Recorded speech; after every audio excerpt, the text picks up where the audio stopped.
बिस्मिल्लाहिर्रहमानिर्रहीम अस्सलामु अलैकुम dear students, welcome back to the grammar of science. Dear students, आज हम क्लास 9 केमिस्ट्री बुक के important topics and exercise question जो कि हमारे अपकमिंग केमिस्ट्री एग्जाम्स के लिए बड़े ही इंपॉर्टेंट होने वाले हैं, उसको इस वीडियो लेक्चर में डिस्कस करने जा रहे हैं। अगर हम बात करें कि हम किस तरह से इसको डिस्कस करेंगे, तो इसकी तरतीब इस तरह से है कि आपके जितने भी चैप्टर्स हैं, हर एक चैप्टर्स में से मैंने कुछ important questions, exercise questions, concept assessment exercises और टॉपिक्स को पिक किया है, जिनको आप प्रिपेयर करके स्मार्ट वे में अपने एग्जाम्स की प्रिपरेशन कर सकते हैं। यानी हम इस वीडियो लेक्चर के अंदर यूनिट वाइज वेटेज का ख्याल करते हुए हर एक चैप्टर्स की इंपॉर्टेंस को देखेंगे। तो बिना टाइम वेस्ट किए चलते हैं और देखते हैं कि वो कौन से इंपॉर्टेंट टॉपिक्स हैं जिनको हमने फाइनल एग्जाम से पहले लाजमी तौर पर प्रिपेयर करना है। डियर स्टूडेंट्स, सबसे पहले हमारे पास यूनिट 2 है विच इज मैटर। यूनिट 1 जो है, अब चूंकि हम बात कर रहे हैं इंपॉर्टेंट टॉपिक्स की, इस वजह से मैंने यहाँ यूनिट 1 को इंपॉर्टेंट टॉपिक्स या फिर इंपॉर्टेंट एक्सरसाइज क्वेश्चन का हिस्सा नहीं बनाया। उसका रीजन ये है कि यूनिट 1 में से जस्ट 3% आप लोगों का पेपर बनना है, तो उसकी इंपॉर्टेंस इस कदर नहीं है कि हम उसको यहाँ देखें अभी। तो उसमें से जो पेपर बनना है वो ज़्यादातर आपका MCQs या फिर एक शॉर्ट क्वेश्चन की हद तक वहाँ से क्वेश्चन आ सकता है। उसकी वेटेज उस तरह से नहीं है कि हम उसके टॉपिक्स को प्रिपेयर करें और इस थोड़े से टाइम में उसको ज़्यादा इंपॉर्टेंस दें। तो इस वजह से हम स्टार्ट कर रहे हैं यूनिट 2, और यूनिट 2 में से जिन टॉपिक्स को आपने प्रिपेयर करना है, सबसे ज़्यादा जिसके ऊपर आपने फोकस करना है वो है सोल्युबिलिटी। इसके साथ आपने देखना है कि effect of temperature on solubility. ना सिर्फ आपने इसको अंडरस्टैंड करना है, इसको कॉन्सेप्ट लेना है, बल्कि इसके साथ जो ग्राफ्स हैं, ग्राफ्स की मदद से इसको एक्सप्लेन करना है कि किस तरह से टेम्परेचर जो है वो सोल्युबिलिटी पर इफेक्ट होता है। तो ये जो पोर्शन है इसको लाजमी तौर पर देखना है। सेकंड जो पोर्शन है वो है कोलाइड्स और सस्पेंशंस का, और इसके लिए आपने टेबल 2.3 जो है मेंशन है पेज नंबर 24 के ऊपर, इसको लाजमी तौर पर अंडरस्टैंड कर लें, तो इससे आपका ये सारा कवर हो जाएगा, ये जो सॉल्यूशंस की डिफरेंट टाइप्स हैं। अच्छा, इसके साथ नेक्स्ट अगर हम मूव करें एक्सरसाइज क्वेश्चन की तरफ, तो आपने शॉर्ट क्वेश्चन नंबर 2 से क्वेश्चन नंबर 4 तक के क्वेश्चंस सॉल्व करने हैं। अब इसमें देखें कि आप अगर आपके माइंड में है कि भाई सर आप मिक्सचर और वो जो अपना कंपाउंड है इनमें डिफरेंस का नहीं कह रहे, तो वो इन क्वेश्चंस में कवर हो रहा है, इस वजह से वहां हमने टॉपिक्स में उनको कवर करने की जरूरत नहीं है।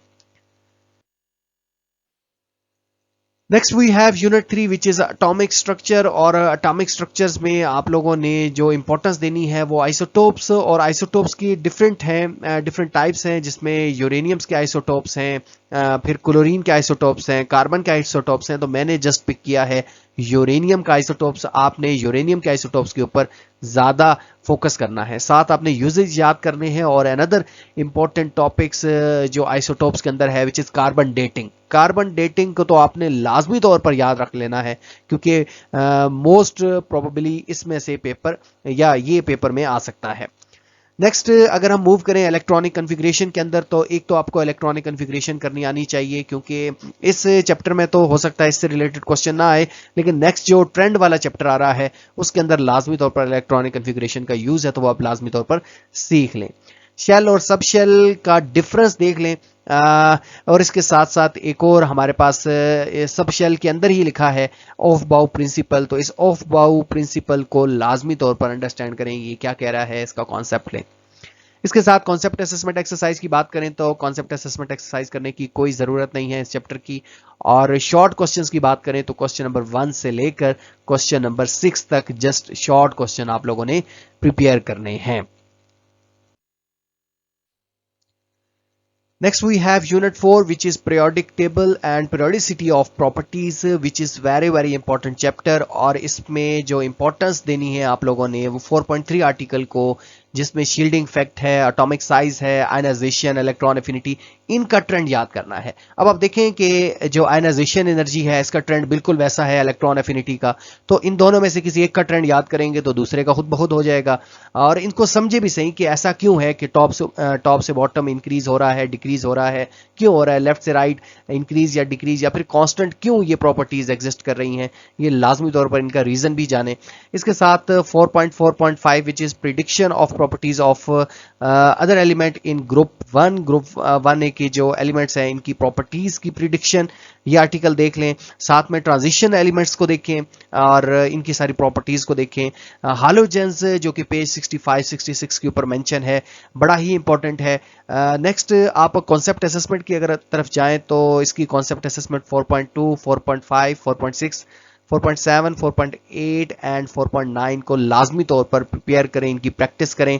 अच्छा ये देखें कि इस यूनिट में से आप देख रहे हैं कि मैंने काफ़ी सारे टॉपिक्स पिक किए हैं, कॉन्सेप्ट असेसमेंट भी बहुत ज़्यादा पिक की हैं। उसका रीज़न ये है कि इसमें से काफ़ी सारा पेपर बनना है, ये हाईली रेटेड चैप्टर है, इस वजह से इसमें से काफ़ी कुछ पिक किया गया है जिसको आप लोगों ने प्रिपेयर करना है।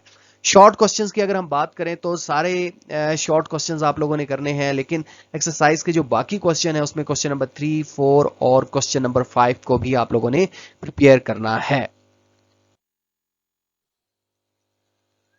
नेक्स्ट हमारे पास unit 5 which is chemical bonding, और केमिकल बॉन्डिंग में आप लोगों ने 5.3.3 which is the types of covalent bond on the basis of polarity, polar और नॉन पोलर बॉन्ड का डिफरेंस बहुत अच्छे से याद करना है। इसके साथ 5.4 article which is very very important, intermolecular forces. अच्छा इसमें डायपोल डायपोल फोर्सेज है, हाइड्रोजन बॉन्डिंग है, इनकी डेफिनेशन तो आप लोगों ने करनी ही करनी है, लेकिन नीचे एक इनका आर्टिकल है जिसमें इंपॉर्टेंस बताई गई है कि हाइड्रोजन बॉन्डिंग की क्या इंपॉर्टेंस है, तो वह इंपॉर्टेंस लाजमी तौर पर आप लोगों ने करनी है। अच्छा कॉन्सेप्ट असेसमेंट एक्सरसाइज की तरफ मूव करें तो 5.4 और 5.5 ये दो कॉन्सेप्ट असेसमेंट एक्सरसाइज लाजमी तौर पर करनी है। इन दोनों में से किसी एक में से लाजमी एक क्वेश्चन आएगा, लाजमी मतलब लाजमी आएगा, आप इसको अपने पास कहीं नोट डाउन कर लें, क्योंकि क्रॉस एंड डार्ट स्ट्रक्चर वो बनवाता है आयोनिक बॉन्ड का या फिर कोवेलेंट बॉन्ड का, तो ये लाजमी तौर पर आप लोगों ने इसको समझना है। इसके साथ शॉर्ट क्वेश्चंस की तरफ जाएं तो क्वेश्चन नंबर 1, 2 एंड 5 क्वेश्चंस जो कि शॉर्ट हैं इसको आपने प्रिपेयर करना है, और इनके साथ जो लॉन्ग क्वेश्चन है वो क्वेश्चन नंबर 4 और क्वेश्चन नंबर 6 को भी लाजमी एक नजर देख लें। Next we have unit 6 which is stoichiometry और you can say stoichiometry, और इसमें जो हमारे पास important topics हैं वो है concept assessment exercises। आप लोगों ने इसकी सिर्फ concept assessment exercise prepare करनी है, और exercise के questions में सारे short question along with question number 13 और 14 को लाजमी तौर पर करना है। इसके topic इस तरह से नहीं है कि definition नहीं है, numerical base इसमें से एक question आएगा आपके एग्जाम में जिसमें वो मोल या फिर नंबर ऑफ मॉलिक्यूल्स या फिर एटॉमिक नंबर या फिर मैस को फाइंड आउट करवा रहा होगा, तो इस तरह से न्यूमेरिकल्स एक लाजमी तौर पर एग्जाम में पूछा जाएगा। Next we have unit 7 which is electrochemistry, और इलेक्ट्रोकेमिस्ट्री इतना इंपॉर्टेंट चैप्टर नहीं है एज कम्पेयर टू यूनिट 6, और इसमें से जो आप लोगों ने चीजें देखनी है वो 7.5 आर्टिकल है जिसको आप लोगों ने याद करना है, क्रोजन और एंड इट्स प्रिवेंशन, और इसमें आप लोगों ने क्रोजन देखनी है पर्टिकुलरली और कैथोडिक प्रोटेक्शन, ये जो दो सब आर्टिकल्स हैं इनको लाजमी तौर पर आप लोगों ने देखना है। साथ में कॉन्सेप्ट असेसमेंट एक्सरसाइज की बात करें तो इसकी कॉन्सेप्ट असेसमेंट एक्सरसाइजेस इंपॉर्टेंट हैं काफ़ी, और वो 7.3, 7.4, 7.5 और जो एग्जाम्पल मेंशंस हैं 123 पेज के ऊपर, ये एग्जाम्पल्स बड़ी ही इंपॉर्टेंट हैं और ये पेपर का हिस्सा बन सकती हैं। एक्सरसाइज क्वेश्चन की तरफ अगर हम मूव करें तो सारे short question along with question number 6 और क्वेश्चन नंबर 9 को लाजमी प्रिपेयर कीजिए। Next we have unit 8 energetics, और इसमें से मैंने जो पिक किया है वो जस्ट कॉन्सेप्ट असेसमेंट एक्सरसाइज 8.2 और एक्सरसाइज का क्वेश्चन नंबर 6, ये दोनों एक जैसे ही क्वेश्चन है, यानी ये कॉन्सेप्ट असेसमेंट एक्सरसाइज का जो क्वेश्चन है और क्वेश्चन नंबर 6 एक जैसा ही क्वेश्चन है। आप लोग इसको लाजमी तौर पर प्रिपेयर करें। मुझे ये लगता है कि ये लॉन्ग में सारे का सारा तो नहीं, लेकिन किसी एक पार्ट के तौर पर आ सकता है। लॉन्ग क्वेश्चन में अमूमन 2 पार्ट होते हैं, तो एक पार्ट इनमें से आ सकता है।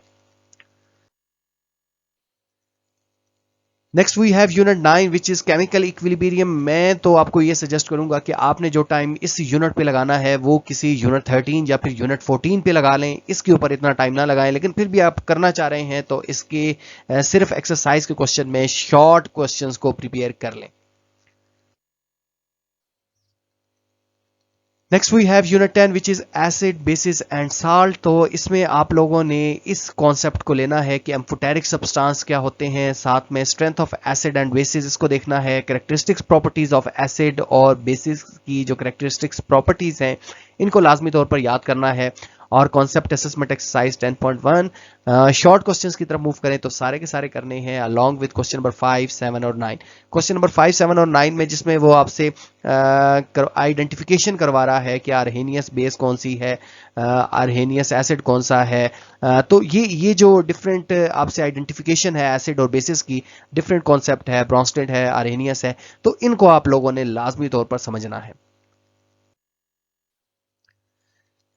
Next we have unit 11 which is environmental chemistry air. और ये जो यूनिट है इस यूनिट में आप लोगों ने इस टेबल को बहुत अच्छे से देखना है जो कि पेज 158 के ऊपर है। अगर आप लोग ये टेबल देख लेते हैं तो प्रीवियस इससे पीछे जितना भी ये यूनिट है ये सारे का सारा कवर हो जाएगा। 11.5 के अंदर एसिडिक रेन और इसके इफेक्ट ये लाजमी तौर पर आप लोगों ने प्रिपेयर करने हैं कि एक तो एसिडिक रेन होती क्या है ये पता होनी चाहिए, फिर इसके साथ इसके हार्मफुल इफेक्ट क्या हैं वो पता होने चाहिए आप लोगों को। कॉन्सेप्ट असेसमेंट 11.4, 5 और 6 को कर लें और शॉर्ट क्वेश्चंस एक्सरसाइज के क्वेश्चंस को करने की जरूरत नहीं है। Next we have unit 12 which is environmental chemistry water. और ये इतना इंपॉर्टेंट चैप्टर नहीं है, इसकी कॉन्सेप्ट असेसमेंट एक्सरसाइज करने की जरूरत नहीं है। एक्सरसाइज के क्वेश्चन में शॉर्ट क्वेश्चन और लॉन्ग क्वेश्चन को प्रिपेयर कर लें तो ये आप लोगों का चैप्टर प्रिपेयर्ड हो जाएगा for your final exam. Next we have unit 13 which is organic chemistry. और अगेन इंपॉर्टेंट चैप्टर है। वैसे पेपर में से पेपर के जो ज़्यादातर क्वेश्चन हैं वो 13 के बजाय 14 में से आ रहे हैं, लेकिन 13 जो है ये आप लोगों ने प्रिपेयर इस हवाले से भी करना है, ये आपको हायर स्टडीज़ में भी बड़ा काम आएगा। स्पेशली ज़्यादा जो आपने फोकस करना है वो है फंक्शनल ग्रुप के ऊपर। फंक्शनल ग्रुप जो डिफरेंट टाइप्स के हैं जिसमें अल्कोहल है, ईथर्स है, अल्डिहाइड है, कीटोन है, ये डिफरेंट जो कार्बोक्सिलिक एसिड है, ये डिफरेंट जो फंक्शनल ग्रुप्स हैं ये आप लोगों ने लाजमी तौर पर प्रिपेयर करने हैं और इनकी साइंस समझनी है, इनकी ग्रामर समझनी है कि बेसिकली ये है क्या चीज़। साथ में आपने डेफिनेशन देखनी है आइसोमरिज्म्स की, कैटिनेशंस की, ओपन चेन और क्लोज चेन कंपाउंड हम किसे कह रहे हैं। ये आइसोमरिज्म की डेफिनेशन बड़ी ही इंपॉर्टेंट है स्टूडेंट्स, इसको लाजमी तौर पर कीजिएगा, इसको स्किप ना कीजिएगा। नेक्स्ट अगर हम मूव करें कॉन्सेप्ट असेसमेंट एक्सरसाइज की तरफ तो 13.1 से लेकर 13.6 तक सारी की सारी कॉन्सेप्ट असेसमेंट एक्सरसाइज बड़ी ही इंपॉर्टेंट है। अगर ये इस एग्जाम में नहीं भी आती लेकिन ये हायर स्टडीज के लिए, केमिस्ट्री के लिए बड़ी ही इंपॉर्टेंट है, तो इनको आपने छोड़ना नहीं है किसी सूरत।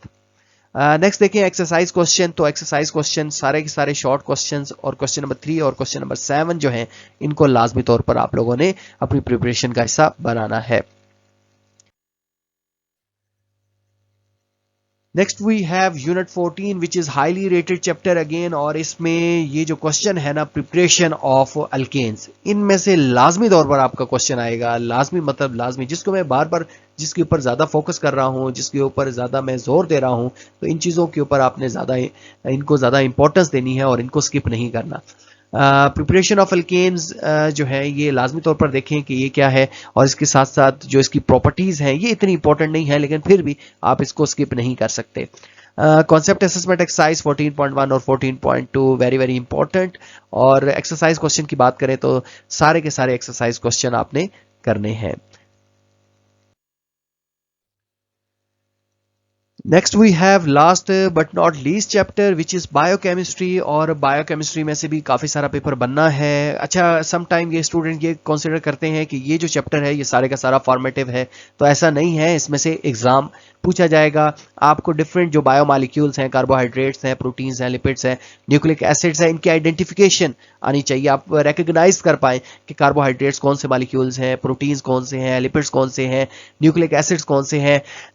मतलब फॉर एग्जांपल के प्रोटीन्स किस से मिलकर बनते हैं, तो इसका आंसर है अमाइनो एसिड से मिलकर बनते हैं। तो ये मॉलिक्यूल्स क्या हैं, इनकी रिकग्निशन आपको आनी चाहिए, या फिर डेफिनेशन जो है वो लाजमी तौर पर इन मॉलिक्यूल्स की आनी चाहिए। ये एग्जिस्ट कहाँ करते हैं, इनका काम क्या है, ये लाजमी तौर पर आप लोगों ने देखना है। इसके साथ साथ जो टेबल है पेज नंबर 206 और 207 के ऊपर, इसको लाजमी तौर पर देख लें, जिसमें इसके सोर्सेज हैं, फंक्शंस हैं इन्हीं बायोमॉलिक्यूल्स के। नेक्स्ट मूव करें तो 15.8 आर्टिकल्स है required daily intake for adult, तो इसको भी आप लोगों ने लाजमी तौर पर देखना है। और कॉन्सेप्ट असेसमेंट एक्सरसाइज 15.1 करें। एक्सरसाइज के क्वेश्चंस की तरफ जाएं तो शॉर्ट क्वेश्चंस इसके कर लें। अब हम देखते हैं डियर स्टूडेंट्स, हर एक चैप्टर्स को हमने इंडिविजुअल देखा, उसके टॉपिक, उसके कॉन्सेप्ट असेसमेंट एक्सरसाइजेस और एक्सरसाइज के क्वेश्चन को देखा। अब हम देखते हैं कि हर एक यूनिट की वेटेज कितनी है, ताकि हमें यह पता चल सके कि हमने किस यूनिट को कितनी ज्यादा प्रेफरेंस देनी है। डियर स्टूडेंट्स, यहाँ हमारे पास वेटेज जो है वो ओपन है डिफरेंट चैप्टर्स की, और ये जो वेटेज दी गई है ये फेडरल बोर्ड की वेबसाइट के ऊपर से ही ली गई है, आप वहाँ से भी देख सकते हैं इसको। और यहाँ देखें कि अगर हम देखें परसेंटेज के अकॉर्डिंग, तो आप देख सकते हैं कि जो ज़्यादा पेपर बन रहा है वो यूनिट 2 मैटर, इसमें से 9% बन रहा है। फिर आगे आप देखें तो periodicity, periodic table and periodicity of properties, इसमें से जो आपका पेपर बन रहा है ये भी हाईली रेटेड चैप्टर है। तो इन दो चैप्टर्स पर आपने ज़्यादा फोकस करना है। नेक्स्ट आगे भी आ रहा है, लेकिन पहले इसको देख लें। इसके बाद नेक्स्ट आप देखें तो केमिकल बॉन्डिंग में से काफ़ी सारा पेपर बन रहा है, इनर्जेटिक्स में से पेपर बन रहा है, जिसमें से मैंने आपको रिकमेंड किया है कि आप जस्ट क्या करेंगे, एक वो न्यूमेरिकल करेंगे जो कि बाइंडिंग एनर्जी से है, यानी बॉन्ड ब्रेकिंग बॉन्ड और बॉन्ड फॉर्मेशन से रिलेटेड है, वो आप देखेंगे। बाकी इस तरह से देख लें आप लोग, एसिड और बेस में से भी काफ़ी सारा पेपर बन रहा है। इन चैप्टर्स को आपने ज़्यादा इंपॉर्टेंस देनी है। अब देखें कि स्टोकियोमेट्री से जो है वो न्यूमेरिकल बेस एक क्वेश्चन आ सकता है, एप्लीकेशन का ये यहाँ लिखा है, तो इसमें से न्यूमेरिकल बेस यहाँ क्वेश्चन आएगा लाजमी तौर पर। इसमें से नॉलेज या फिर अंडरस्टैंडिंग यानी डेफिनेशन वगैरह इसमें से कुछ नहीं आने वाली। तो बाकी ये जो नॉलेज वाले हैं इनमें से डेफिनेशन की हद तक आ सकता है, अंडरस्टैंडिंग में आपका कॉन्सेप्ट आएगा और एप्लीकेशन में न्यूमेरिकल बेस्ड क्वेश्चन आएंगे। तो आप देख सकते हैं कि न्यूमेरिकल बेस्ड क्वेश्चन जो है वो इस यूनिट में से आ रहे हैं, जिसमें से मैंने आपको दोनों न्यूमेरिकल वो बताए हैं। और इसके साथ साथ एटॉमिक स्ट्रक्चर में से भी आ सकते हैं, केमिकल बॉन्डिंग में से भी, वो जो मैं आपको कह रहा था कि draw the dot and cross structures, तो ये इस तरह का क्वेश्चन लाजमी तौर पर आएगा। नेक्स्ट अगर हम मूव करें, नेक्स्ट हमारे पास जो चैप्टर है इसमें से आप देख सकते हैं कि एनवायरमेंटल केमिस्ट्री वाटर है, और साथ में ऑर्गेनिक केमिस्ट्री है, हाइड्रोकार्बन और बायोकेमिस्ट्री है। तो इनमें से जो हाईली रेटेड चैप्टर है वो हाइड्रोकार्बन है, और ये वो है जिसमें प्रिपरेशन ऑफ अल्केन्स है या प्रॉपर्टीज ऑफ अल्केन है। तो इसमें से भी काफ़ी सारा क्वेश्चन आएगा, कॉन्सेप्ट क्वेश्चंस इसमें से पूछे जा सकते हैं, यानी 10 मार्क्स का पेपर इसमें से बनेगा। ये आप देख सकते हैं मार्क्स वगैरह भी। इसके साथ साथ ऑर्गेनिक केमिस्ट्री में से भी 6 मार्क्स का पेपर बनेगा, तो इसको भी आप लोगों ने स्किप नहीं करना। बायोकेमिस्ट्री अगेन इंपॉर्टेंट चैप्टर है, 9 मार्क्स का पेपर इसमें से बनेगा। तो इस तरह से आपको ये पता चल गया है कि किस चैप्टर को आपने ज़्यादा इंपॉर्टेंस देनी है। तो मिलेंगे न्यू वीडियो लेक्चर के साथ, अपना बहुत ख्याल रखिएगा। अगर किसी चीज़ की समझ नहीं आई तो कमेंट सेक्शन में लाजमी पूछिए, मैं इसको एड्रेस करने की कोशिश करूंगा। अपना बहुत ख्याल रखिएगा, मिलेंगे न्यू वीडियो लेक्चर के साथ, तब तक के लिए अल्लाह हाफिज़।